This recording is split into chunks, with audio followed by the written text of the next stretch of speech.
இன்று ஒவ்வொரு இந்தியனும் பெருமை கொள்ளக்கூடிய ஒரு தருணம். ஏன் அப்படின்னு சொன்னா, இந்த பகல்காம்ல எல்லை தாண்டி வந்து பாகிஸ்தான் ஆக்கிரமிப்பு காஷ்மீர் இருந்த பயங்கரவாதிகள் 26 ஹிந்து பெண்களுடைய கணவரை கண்முன்னே சுட்டுக் கொண்டாங்க. 26 பெண்களுடைய தாலியை அறுத்தாங்க நம்ம சொல்லலாம்.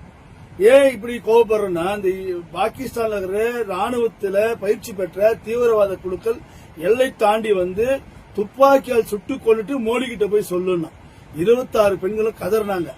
அதுல இன்று அந்த ஆக்கிரமிப்பு காஷ்மீர், பாகிஸ்தான் ஆக்கிரமிப்பு காஷ்மீர்ல நம்முடைய ராணுவம் சாதாரண இல்ல, சாதாரணமான போல சீனாவுடைய ரேடார் கருவி இல்லையா, அதையே அந்த ரேடார் கருவியை கண்ணுல மண்ணு தூவிட்டு, ஏன்னா அந்த ஆக்கிரமிப்பு காஷ்மீர்ல, பாகிஸ்தான் ஆக்கிரமிப்பு காஷ்மீர்ல சீனா ராணுவம் தான் அங்க இருக்கான்.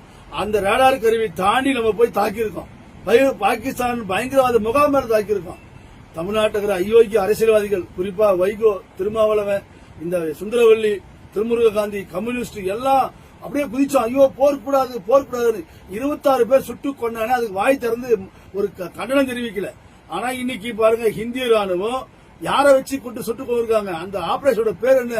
சிந்தூர். சிந்தூர்னா நெற்றி வடுகளை வைக்கிற குங்குமம். எந்த குங்குமத்தின் எடுத்தியோ அந்த குங்குமத்தின் பேர்லயே ஆபரேஷன் சிந்தூர் ஆபரேஷன் பண்ணி, யார் மூலியமா அந்த ஆபரேஷன் நடத்தினாங்க? பெண் கமாண்டோக்கள், இந்திய ராணுவத்தில் பெண் கமாண்டோக்கள். அந்த பெண் கமாண்டோ யாரு? சோபியா குரோஷி. இன்னொன்னு வந்து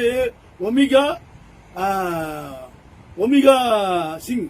இந்த 2 பேரும், 2 கமாண்டர், ஒமிகா சிங்கும் அந்த சோபியா குரோஷி, 2 பெண் கமாண்டரை வச்சு எந்த பெண்களை நீ நிர்மூலமாக்கணையோ, எந்த பெண்களை கதற வச்சியோ அந்த பெண்களை வச்சு பாகிஸ்தான்ல இருக்கிற தீவிரவாத முகாமில தாக்குதல் நடத்தி 80 பயங்கரவாதிகளை கொண்டு இருக்காங்க. எவ்வளவு ஒரு மகிழ்ச்சியான விஷயம், பெருமைப்படக்கூடிய விஷயம். நாட்டில் பெண்கள் பாதிக்கப்பட்டா வேடிக்கை பார்க்க அரசாங்கம் இல்ல.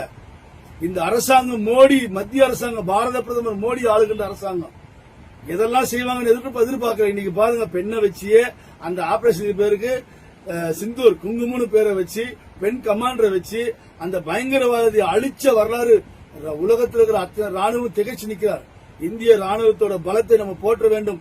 இந்திய ராணுவத்தை நம்ம போற்றி வணங்க வேண்டும்.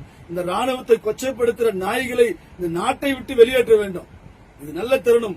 நாம் இந்த தருணத்தை பயன்படுத்தி பாகிஸ்தான் ஆக்கிரமிப்பு காஷ்மீரை மீட்டெடுக்க வேண்டும். அந்த பாகிஸ்தான் ஆக்கிரமிப்பு காஷ்மீரை மீட்டெடுத்து விட்டால் பலுசிஸ்தான் சொல்லக்கூடியவன் நம்ம கூட சேர்ந்துருவான். இப்போ அந்த பலுசிஸ்தான்ல பாகிஸ்தான் தனிநாடு கேட்கிறான். பாகிஸ்தான் ஒரு நாடே இல்லாம செஞ்சிடலாம். நல்ல தருணம் இந்த தருணம்.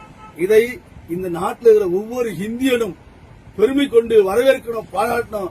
அத்தனை ராணுவ வீரருக்கும் என் பணிவான வணக்கத்தை பாதம் பண்ணி தெரிவித்துக் கொள்கிறேன். நன்றி, வணக்கம்.